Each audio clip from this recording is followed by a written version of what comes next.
Let's get scratching. And hello, my name is Adam, and welcome to another episode of the KashCast, an interview-focused podcast where I talk to creatives across and beyond the animation industry. In this episode, I have with me Sean Davis. Sean is actually someone who I met at this year's Anime NYC, and Sean, would you say you're an animator first or editor? I would say I'm a writer first. Mm-hmm. I write live action and animation. I've been banging on animation for quite a minute now, but I would just say I just love comedy and writing comedy. So yeah, that's probably the first thing I would. Okay, that's cool. And also, nice to speak to someone who has experience in both venues, of course. Would you say there's like any bit of a difference between like starting or doing work in live action compared to doing work in animation? Well, yeah, I mean, there's like a million differences. Animation has more steps, I would say. I've never created a feature film, so I'm sure there's a bunch of moving parts that I'm not used to and a bunch of steps, that I don't know about. Oh, of course. But just in terms of like the steps in animation, just because you have to, write it and then storyboard it and then make an animatic, which is like, moving pictures with dialogue and music, and then you have to make the characters, you have to make the backgrounds of the world. With live action, a lot of the world is already made for you because it's already here by the universe or God, whatever you want to believe. So that's the thing is, you have to create an entire world. So that's definitely a huge difference. Yeah. Okay. So to start from the beginning, I guess my first question would be, how did you get to where you are now? Like, what path did you take? Did you go to any specific colleges? Feel free to fill me in. Sure. So I took unconventional route to where I'm at right now. It's definitely not, the conventional. You go to animation school, you go to Cal Arts, you get an animation internship, you build your resume doing independent projects, stuff like that. Yeah. That's not what I did at all. I did some weird shit where I went to Rutgers for like English and philosophy. I guess the most I barely have used either of these majors. Philosophy taught me how to think a little bit better, and then the English taught me how to write a little bit better. But in all, it's like to make like money and to do animation. It didn't teach me that much. So yeah, I went to college for no reason, and then I decided to teach for like many years. Oh wow. And I bopped around the country teaching ESL to middle schoolers, and then I taught to adults, and then I was like a substitute and all that stuff. And I moved to Boston because I was like interested in doing stand-up comedy. So that was like my first interest into actually doing comedy, was like moving to Boston, doing stand-up. So yeah, so I did stand up in Boston. I was getting better, but I wasn't that good. Stand up's really hard. And then I met someone over there who's a close writer friend to this day. This guy named Dan Quinn, and we started writing these comedy sketches together, right? And they're all live action. And then we entered a film festival for the Bridgewater school. It's like a college in Massachusetts, and yeah, we got in, and we played it. People laughed, and we were like, okay, let's keep it going, So then we were like, okay, we're gonna move to LA and make it big, all that stuff. So then we started doing like these green screen kind of Tim and Eric like sketches a little bit. And our channel is called Real Choppa Extra. It didn't make, like, the channel name makes no sense. It's just a random name, but we thought it sounded cool. Yeah. So, and our sketches, yeah, we're like Tim and Eric. We did one on Mike Pence. Where we're acting like Mike Pence has like a really nice penis and stuff, just making fun of like political people. And yeah, like if you vote for Jill Stein, you do ketamine, that kind of stuff. And then and yeah, we just had like random like silly videos. We posted our videos on Reddit. Adult Swim actually saw our videos because apparently Adult Swim is like creepy and goes through Reddit and looks at people's stuff. As most Reddit creeps do, so they're no different. So yeah, they brought us in for like a meeting, and we didn't really have any show ideas. We were just making sketches, like fucking around, and then the meeting was good. We started building a relationship with them, and then we just decided because our ideas were getting like really crazy and abstract, and I would just say like a lot of our ideas are grounded, but to make them would cost like billions of dollars, honestly, for like live action, right? Or we would make them with green screen and stock footage, but we just didn't like the look of that, so we were just like, fuck it, like let's just do animation, and we loved animation and we love anime and all that kind of stuff. So Of course. we just started doing it, and so we don't have any formal training. We just started doing it, and we started with this program called Character Animator, which is like an animation program for babies.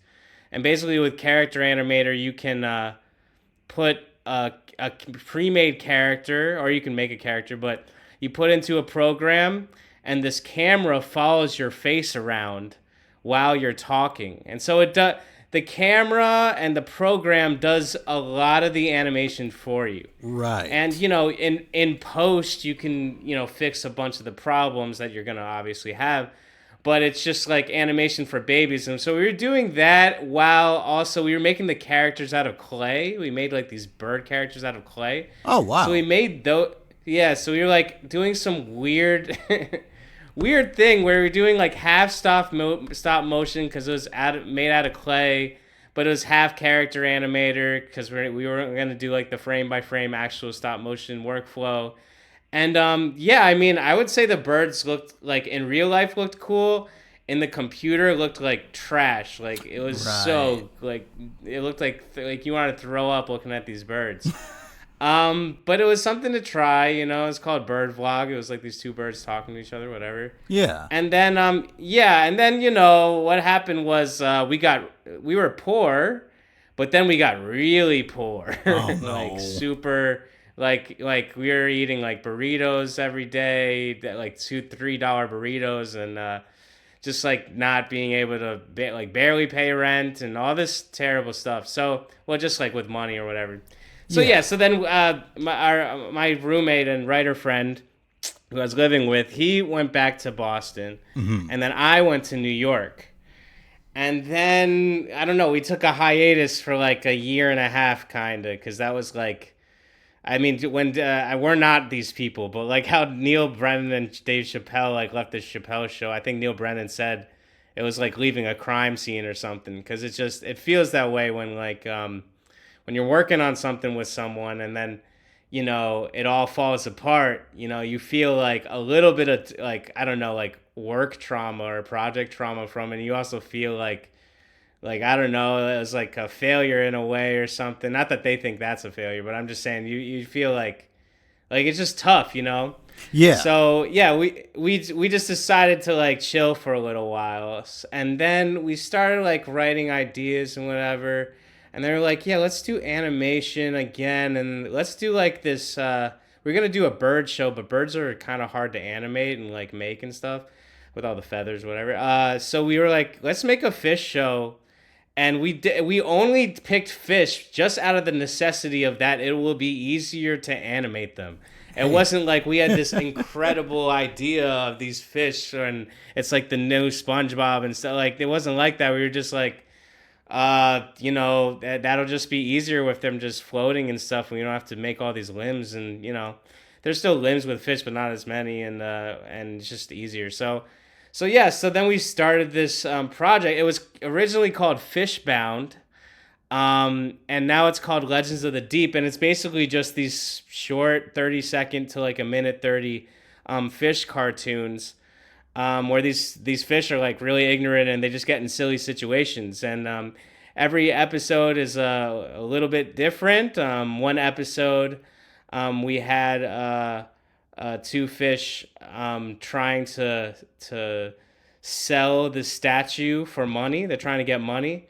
But they had one problem with the statue, and that the statue had like a really nasty ass. So they're like, "Oh man, like we can't sell this statue."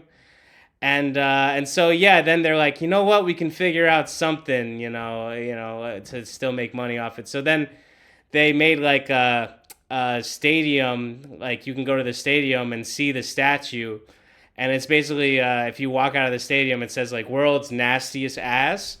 And so it's just tickets to see basically the world's nastiest ass, and that's how they make their money. And so it's just like really short, little stupid sketches like that, and we have about 30 of them coming out next year. Oh wow! So that's yeah, nice. I mean that's where we're at right now. I guess my personal animation journey is like while we were doing the fish stuff, I applied to like a million animation jobs, and then I eventually got a producer job for Bill Plimpton, who's like this old independent animator guy. Oh wow! And so yeah, I was a producer for Bill Plimpton for like about a year and a half on his latest feature called Slide. And so yeah, I learned a lot from Bill. He's a genius, real dirty kind of abstract art, animation, very very old school. Bill does frame by frame. It's all every single frame is actually drawn. It's not digital. The only digital part of his stuff is putting all the frames into literally After Effects and then just putting them next to each other, and then yeah, and so it's just a very old school workflow, but it taught me how to do animation in a different way, and also really like the bare bones of like where animation comes from and why this digital stuff works. Animation still works kind of in the same way that he does it. He just does it from like a very, I would say, archaic way, because that's the way he's been doing it for his entire life, Yeah, of course. Pretty much.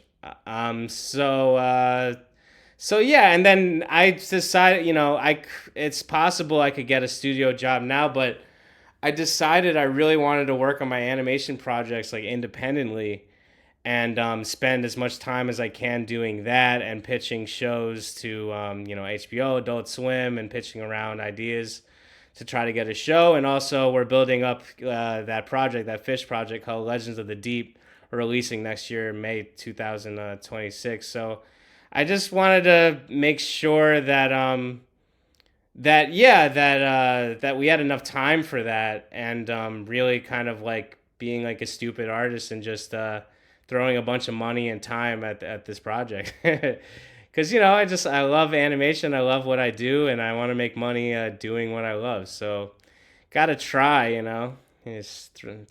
Yeah, no, of Try, course. yeah. And yeah, no, that is definitely a unique trip in order to get to where you are now.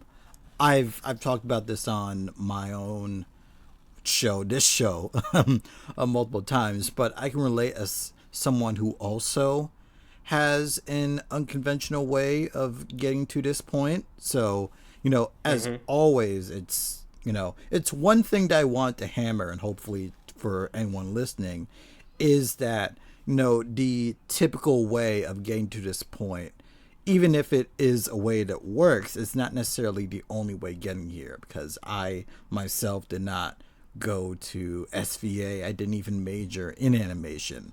Honestly, my job... Oh, wow. What'd you major in? Yeah, I majored in human services. So that was basically social work, psychology adjacent, stuff like that. Oh, okay. Yeah. And I want to say me volunteering at a little day hab not too far from my college, and working with like disabled adults is how I developed a lot of the soft skills that I use on my job now. And it was just between that, being able to talk to people, many on this very show, and just forming traditional connections is how I was able to get here, and I'm happy for that. And I wanted to Yeah. keep that going just to add to the pile of people who were able to make it without necessarily having to do it the quote unquote correct way. Because even people like Steven Hillenberg, like his, yeah, he got his start in marine biology, if I remember correctly. And that Oh wow. couldn't be further from the traditional animation, like life path that a lot of people assume even now. And yeah, it's not even specifically just like Cal Arts or SVA or whatever. Those are the big colleges, but talent can be found anywhere, of course. Yeah, and we live in an age where, the internet is kind of king. Yes. So if you can blow up on the internet and get millions of followers and stuff, I mean, you can really do it on your own that way. Either way is really hard. Animation's a really hard medium to work in, but Yes. it is possible to make it on your own out here, and the animation climate is really tough, I would say, with studios and stuff. So Oh yeah. if I was giving advice to anybody, I would just be like, just start making as many cartoons as you can. Try to find your style, test stuff, try different characters, try all your weird little ideas or whatever, and see what they turn into, because you never know. So yeah, no, it's weird the way we came up, but yeah, everybody has their own way. And then going to school is really good too, because then you get all the technical, I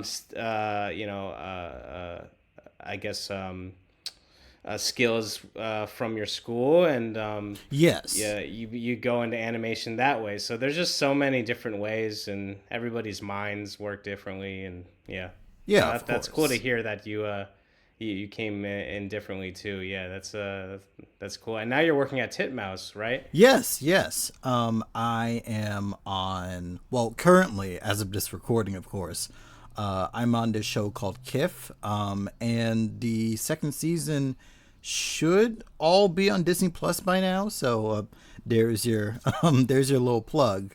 But yeah, I've been on there for a Oh, hot that's minute. awesome. Yeah, thank you. I don't do any of the drawing, of course. I'm just a production assistant. But I have had, I want to say by now, three people who also work on the show with me in different departments. They're all great people. And so you're saying they all do the kind of job you're doing, or? Oh, so I work in production, but Mhm. other people who I have interviewed are people who are like background designers, color Oh, I designers, see. Got you. retake supervisors, people in different positions. Okay, so people at Titmouse who are part of your pod universe. Yeah. Okay, yeah. No, that's cool, man. No, it's cool to interview all those people and get all their different styles and thoughts on animation. Because I mean, Titmouse is Tit House. That's a different kind of place. But yeah, Titmouse is a super popular production studio that makes a lot of great art and a lot of great animation. And I'm sure there's crazy amounts of great talent at Titmouse. So that Yeah. must be like a great experience to work with those people and talk with them and be able to just sit down with and just have like a normal conversation with people who are that talented. Yeah, it's incredibly surreal. Like my first project actually was the Metalocalypse movie that came out, I want to say, in Oh wow, 2023. that's sick. Yeah, yeah. That was like my very first gig, so to speak. And, as someone, funnily enough, I was more familiar with Brendan Small through home movies, but, Home Movies is like, it might be like in my top 10 favorite shows of all time. I love Home Movies. no, So agreed. I've that's seen it that's so so many cool. And times. yeah, that's how I discovered him too. Nice, He's the nice. man. But yeah, being able to be there and being able to be at Titmouse, which is a studio that I've known since I was very young, watching like Megas XLR and, stuff like Hmm. Downtown. Yeah, no, it's surreal, and the relationship between at least Titmouse, New York. I've never been outside New York, honestly. But the Oh relationship wow. between Titmouse, New York, and the School of Visual Arts, was very hand in hand. I want to say a big chunk of people are also professors, if not Hmm. former students. So there is a very like direct relationship. Some people even do like double between working on a show and also teaching the next generation of kids, which is Oh wow. nice. No, that's great because yeah, SVA. I mean, when I was working for Bill, the the workflow with Bill's feature was getting crazy, and because of the deadlines, and he had so many shots, right? So we had to work with a bunch of SVA students. Bill got me to get a bunch of SVA students to work on the feature, Oh wow. because there were just literally like so many shots, and he knew that SVA students are high quality, and yeah, no, they were. It was great working with them. I met so many amazing talent. Uh, yeah, they're all pretty nice too. Nobody gave me any crap or whatever, and yeah, I really respect SVA because without them, I really think that that movie wouldn't have even been made by now. Like yeah, they helped a tremendous amount. So yeah, shout out to SVA. Incredible. And yeah, I actually need to look up that movie myself. Did it come out in? Yeah, it's Slide, right? Yeah, it's called Slide. I think it just started its theatrical release. Oh wow. Bill was taking a little time doing that, but it just started. Bill had me fill out a form. There, he's going to try to get into the Academy Awards, and all that stuff.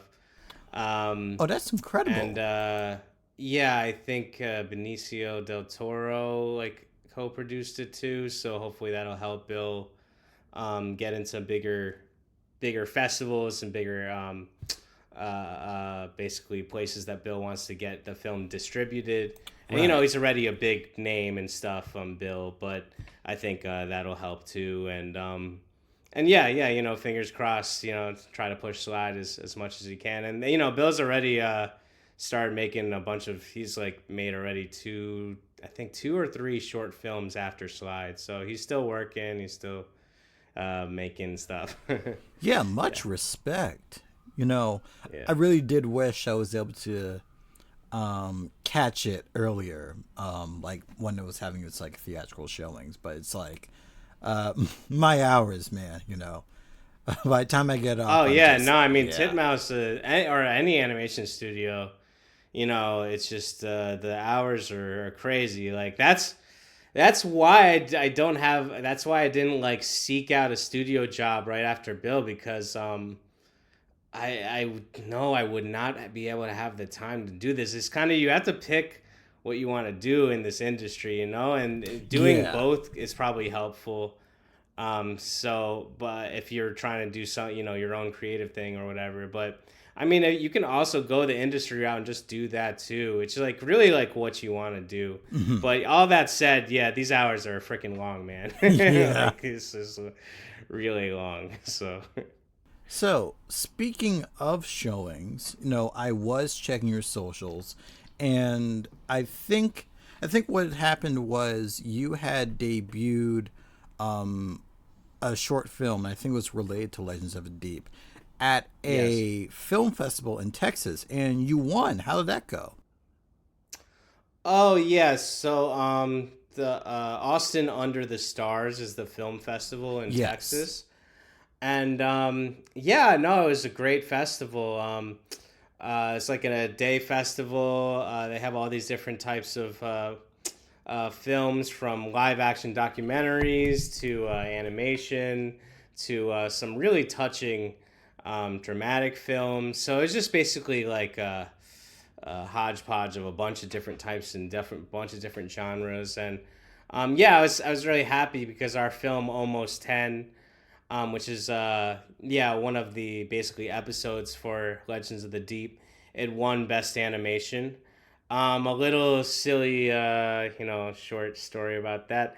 So they're calling all the awards. They're, oh, this person wins for this. So best director is this guy, blah, blah. And they all have everybody go up to get their plaque, right? Right. Um, I don't know. I was just talking to this person, listening to the awards, but also talking because it was like a lively event, I don't know.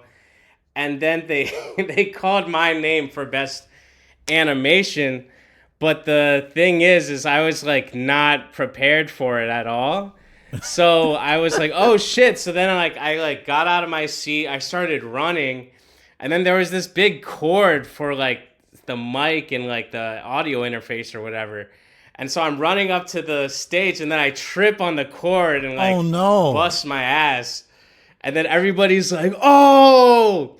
And then I was like, oh, yeah, yeah. And then I go, you're supposed to go around the stage to get your plaque. But no, I didn't do that. I just hopped right on stage. So the cameraman was like, oh, shit.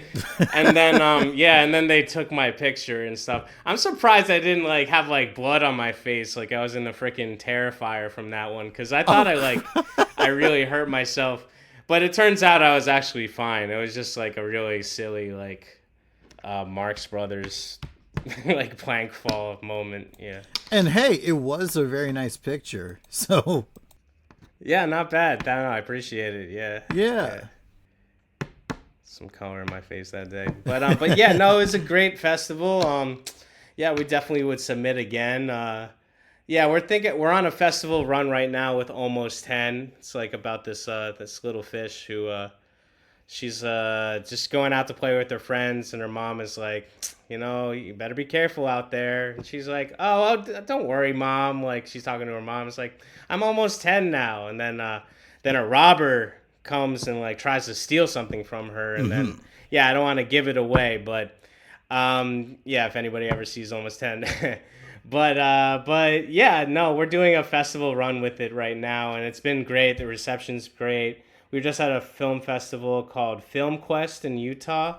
Oh, wow. Which played a bunch of great films. One of them, there's this movie called Influencer and Influencer 2 that's on Netflix. So like that film festival, we were happy to get in. Not only is it like a really great film festival and there's a lot of great films, but there's films that like actually get onto streaming and are recognized by like the masses or whatever. So that just feels good to get into film festivals of that stature. It is nice.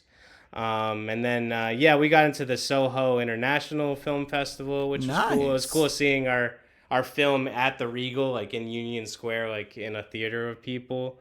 And we got into Asifa. So yeah, we're just like doing a run with this one and seeing how it is. It's like you make something and then it's like, okay, it's made, and then you're working on other stuff. And then, the thing that you made, you're showing it around, but you're done with it. I mean, me and my friend Dan, the writer friend who write these fish videos, we're done with Almost 10. We don't need to see it like ever again, really. Like, I mean, if in like 40 years we saw Almost 10 for still around, it'd be like, oh yeah, remember we made that, But it's like, just as an artist, sometimes you just want to like not see your art and just keep going. And I mean, we are keeping going, but the thing about the festival run, it really helps with networking opportunities, and it's really, really, really helpful to see other people's films so you can see what's good, what doesn't work, and it just refines our taste and refines our skill set. So yeah, that's why we're still running Almost 10 in the film circuit. But goddamn, man, I've seen this film like 3 million times. Yeah. Like, bro, ready to go to sleep on that one. But yeah, so that's what's going on with that.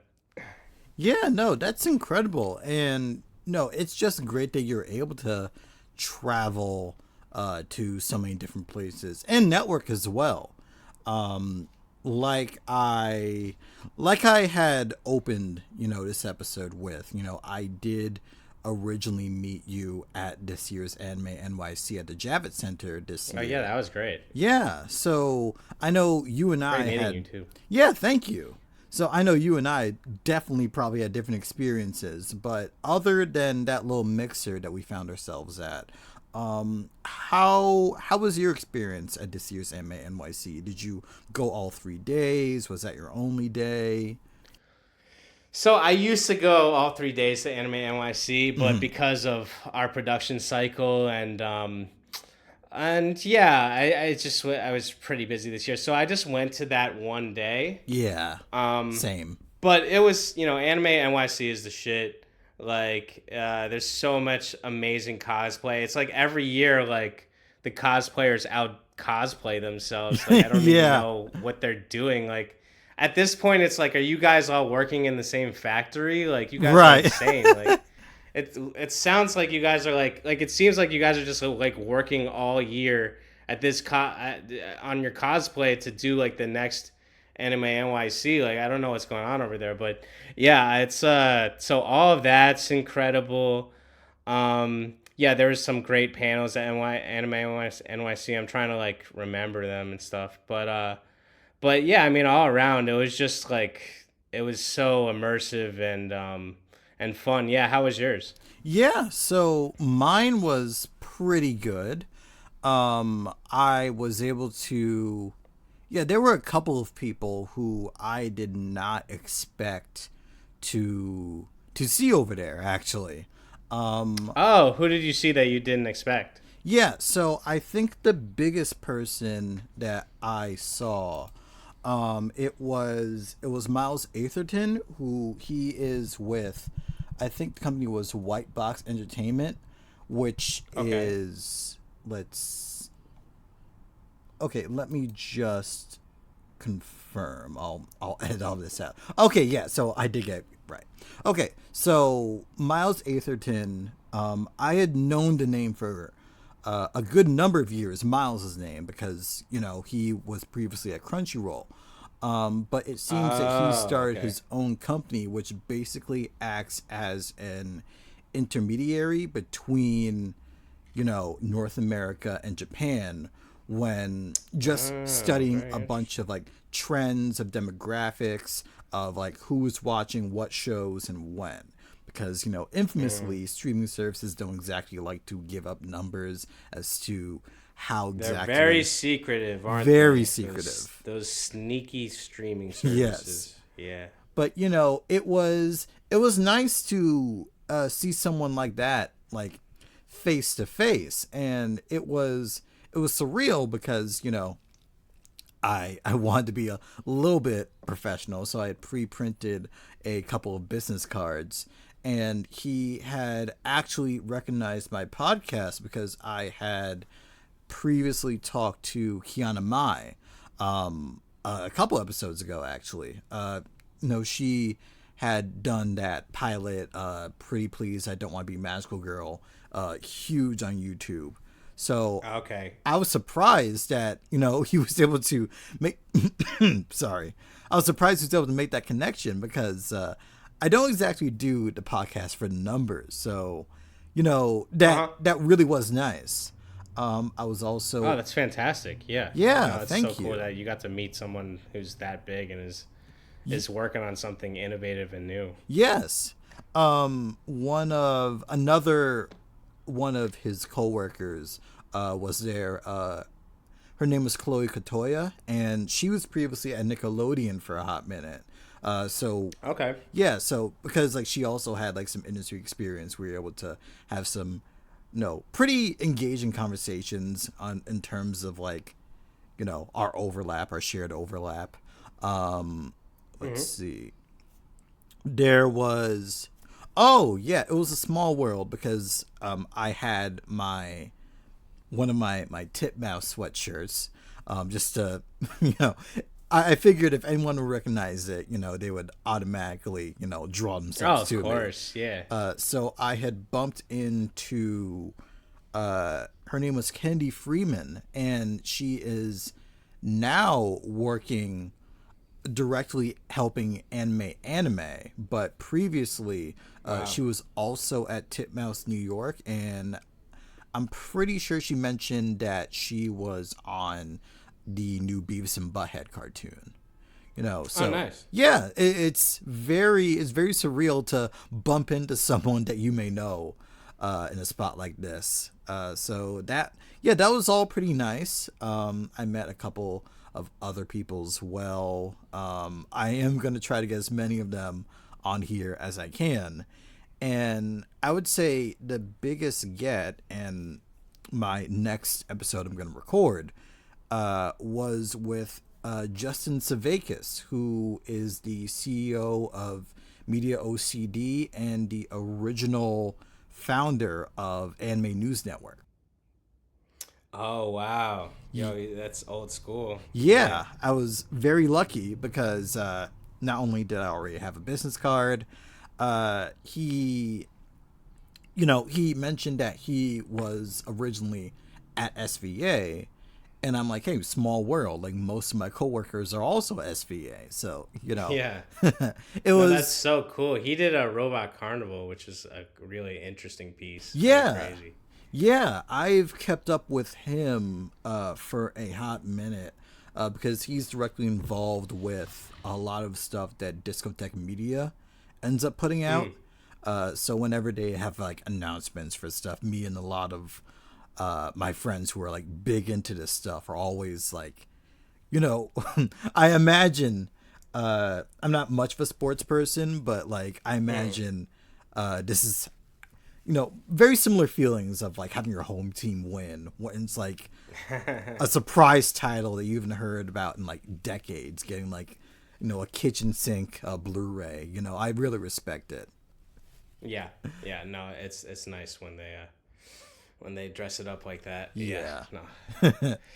But no, that's awesome. Yeah, thank you. I'm definitely hoping to make it out there again. It's a toss up because I'm either like Anime NYC I think is likely, but at the moment it's a toss up between Otakon next year or MomoCon, which is in Atlanta. But that's going to be Otakon or MomoCon. Okay, interesting. Yeah, Otakon is in DC area and MomoCon is in Atlanta, Georgia. Okay, cool. What's MomoCon like? So I personally haven't been. I have a friend group who have been there. I want to say almost every year for the past couple of years. But yeah, it's very similar, I imagine, to a lot of these like anime conventions. Yeah. They already have a big like a big guest list already there, including people who are also indie animators and showing their pilots or people involved with that scene. Matter of fact, two previous guests who were voice actors on Digital Circus and Gaslight District respectively are also going to be there, so that's another reason why I want to make the trip down there. Yeah, it all comes because it's together. nice seeing people that you know and being able to experience the con with them. It does like heighten the experience, like you were saying. So I totally get why you'd want to go to that one. Yeah, and of course, just because I haven't really been to many conventions outside of the New York area, so yeah, me neither, man. I should go to one of those. I should get out of my little New York bubble with the cons and go around. Yeah, I completely get that. If I had enough time and energy, I would try to do a panel, but like knowing how to like do that from scratch is a different story. But but I feel like you could do it if you're doing a podcast and you're interviewing all these people. I mean, it doesn't seem that different from doing that to being on panel and interviewing people that way. I mean, it's just kind of building the skill, and that's great that you're doing the podcast so you can keep doing these interviews to build that skill. Yeah. I feel like also since you're knowing all these people in the biz and you're growing your network, people would love to have you do panel because they know that they've been on your podcast or they've seen you at the cons and stuff, worked with you, all that kind of stuff. So yeah, no, I think that's definitely a good goal for sure. Yeah, for sure. No, I I have been invited to speak a couple times, but sadly, the invites always fall through when I'm actually supposed to lock it in. But hey, Yeah. I got close, so I'm happy for that. Yeah, and you're getting the invites, which that's pretty important, right? That's like step one or something. Yes. Yeah. Oh, but I do apologize. Like I don't mean to speak so much of myself. Like, trust me. Oh no, you're fine. It's a conversation, Podcast. I really don't give a fuck. I just like talking. So I do talking have with the peeps. Hey, no prob. I do have a couple of more questions, and these are just Sure. some of my curiosities. So when you're working on stuff like Legends of the Deep, what are some of the tools that you use on the regular, digital or otherwise? Yeah, sure. So Toon Boom Harmony is what we animate in. Mm-hmm. They're not frame by frame characters unless we have a frame by frame shot. Right. But yeah, so they're rigged characters in Toon Boom. We do our post and Premiere, which we might switch to DaVinci. We're talking about it. Yeah. But yeah, we usually do Premiere. We make our characters in AI, not AI, but Adobe Illustrator. Right. It's the file name is .ai, but it's not actually artificial intelligence, which people get confused sometimes. Yeah. So yeah, but don't worry, guys. We make all our characters ourselves, in Vector in Adobe Illustrator, and import those characters into Toon Boom.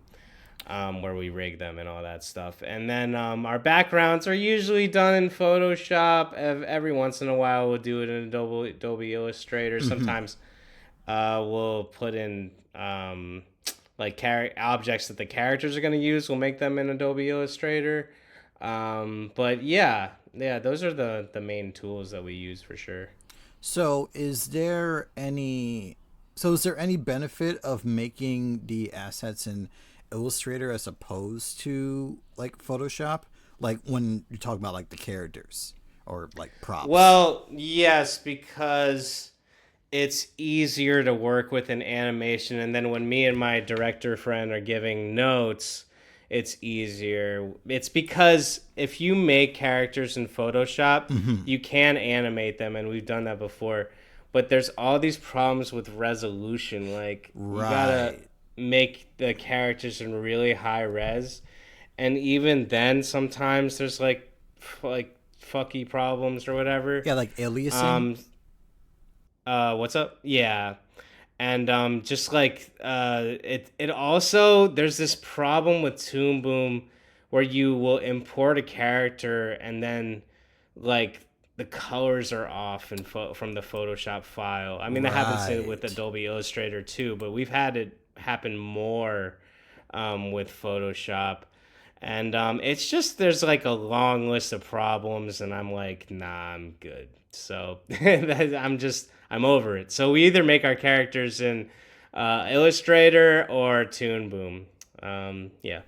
Yeah, no, fascinating, honestly.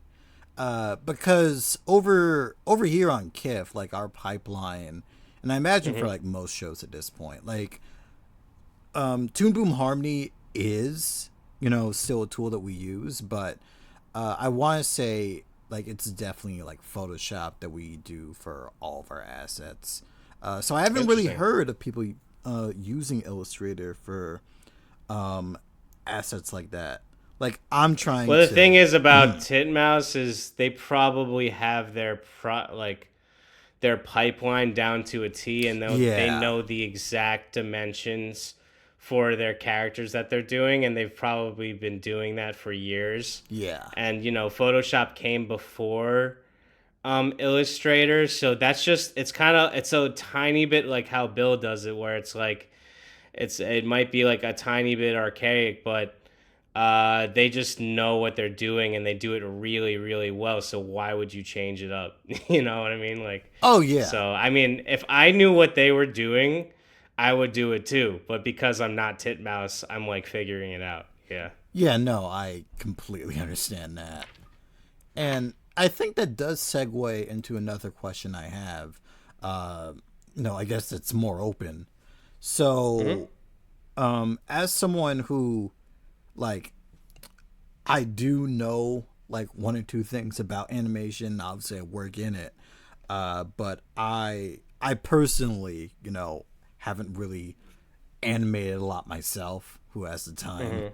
Mm-hmm. So I guess my question would be: would would for someone like me who hasn't really jumped into animating much, Mm-hmm. would it be easier to like really head first into a lot of those digital tools, or would it be easier for someone who's just starting out to just like start like frame by frame with a very uh, like traditional like pipeline, then just like grow from Mm-hmm. there?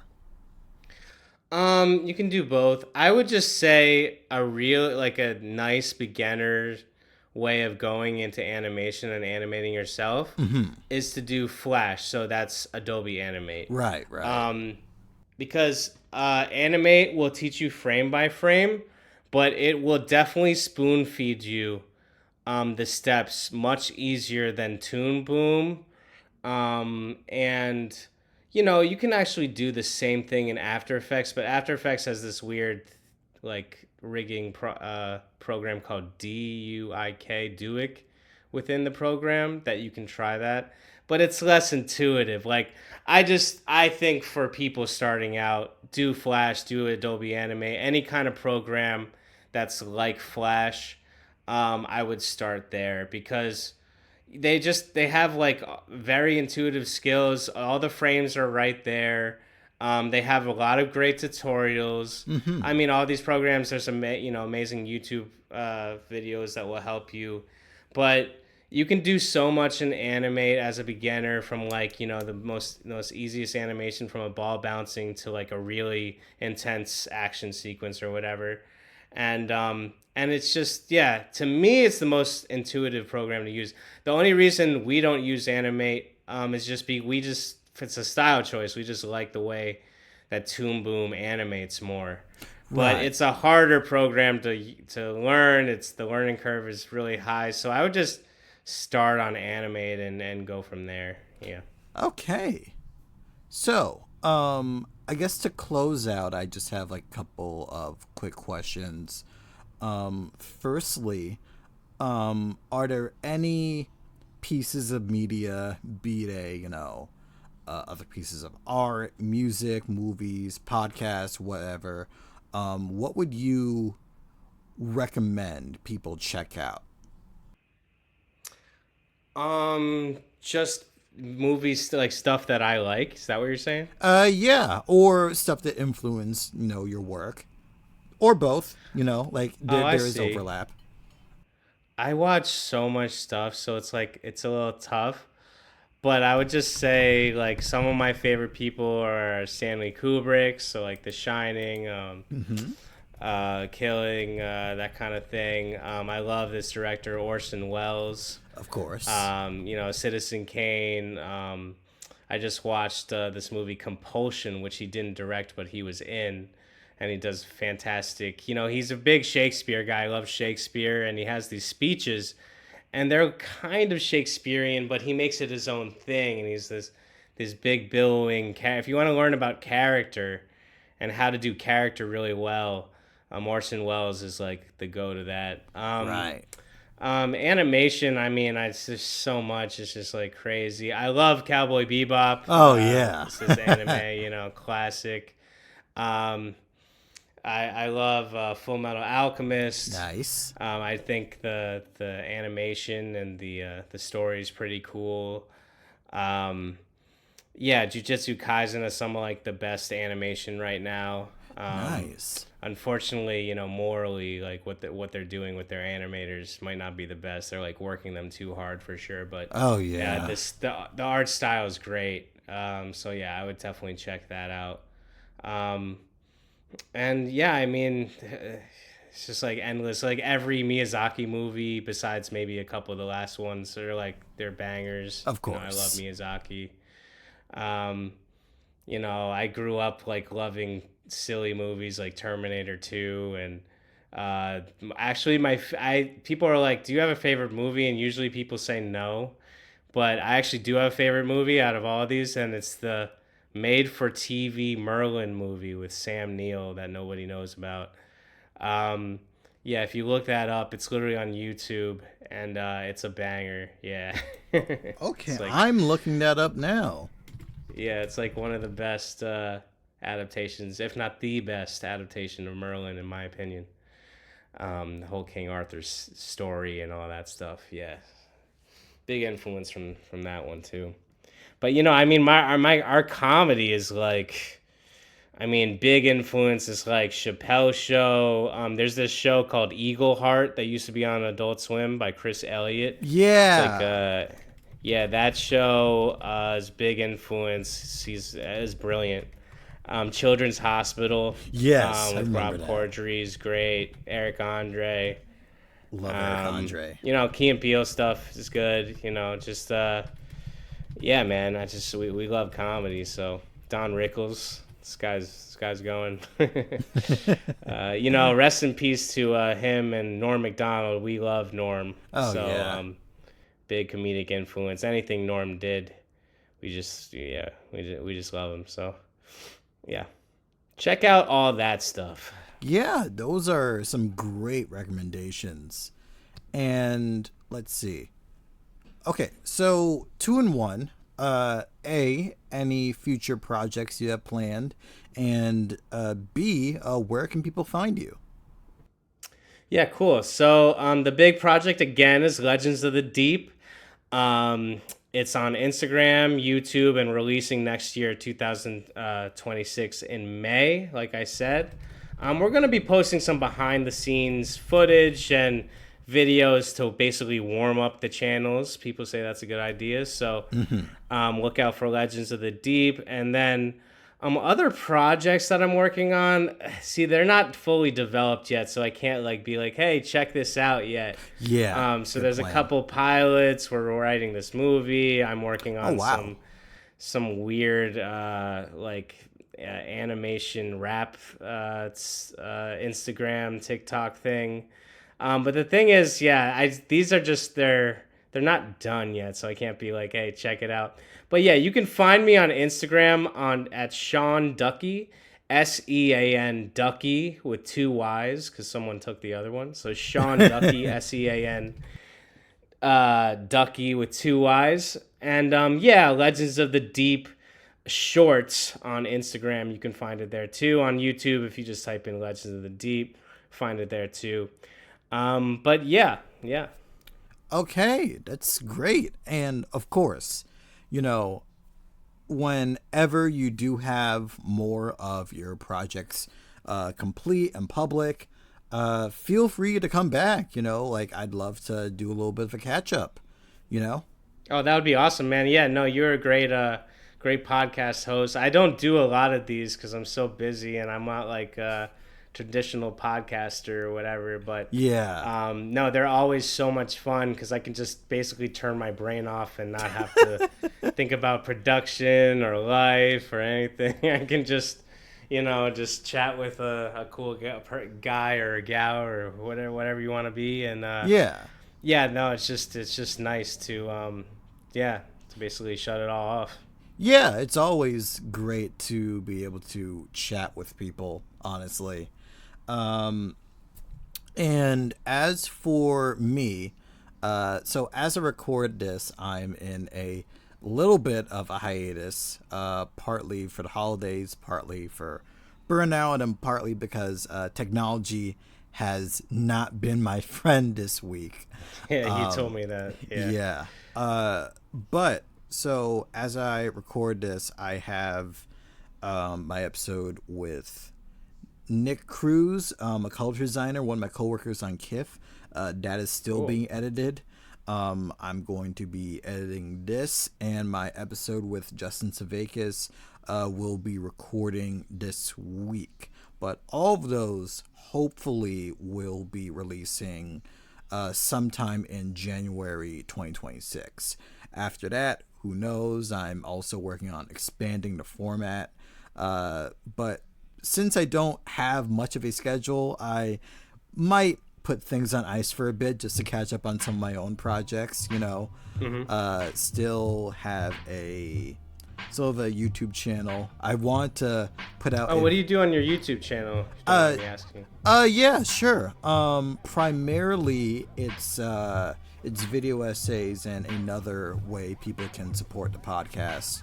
I had a big video essay planned that I'm still chipping away on for this Japanese movie that I ended up obsessing about called Kamikaze Girls from 2004. So I've been trying to write that. Again, if it weren't for all the tech hiccups, it probably would have been done by end of the month. But, you can't rush perfection. Other than that, I want to talk about more experiences with media and hopefully try to make some more of my own stuff as well. I am also, for anyone who's listening, I have moved off of my former website. I'm now coding it from scratch on NeoCities, so I'll be attaching that to the description. It's actively in development. I'm also going to try to adjust how I release these episodes. So if you're listening on YouTube, that will probably be the primary platform if I do leave other platforms like Spotify. But if you have any way where you can just keep track of RSS feeds, so the latest RSS feed will just lead to YouTube. So you'll still be able to listen to the podcast without any issues. If I do adjust where the podcast is published, you'll be able to catch up with it on Blue Sky or my YouTube community post. That's big info dump, but I like I like keeping my listeners in check as to what they can expect in the future. No, that makes sense. It's a responsible podcast host, which I am not. So it seems like you're doing the right thing. Thank you, Sean. And again, it has been great chatting with you, but pleasure's all mine. Thank you. You are very welcome. But as we hit our runtime, it is time to wind down. So we have wrapped another episode of the KashCast. I have been Adam. And I have been Sean. And we will both catch you next time. Remember to stay safe, take care, wear a mask, and remember, love and peace always. Take care, everyone. Bye now.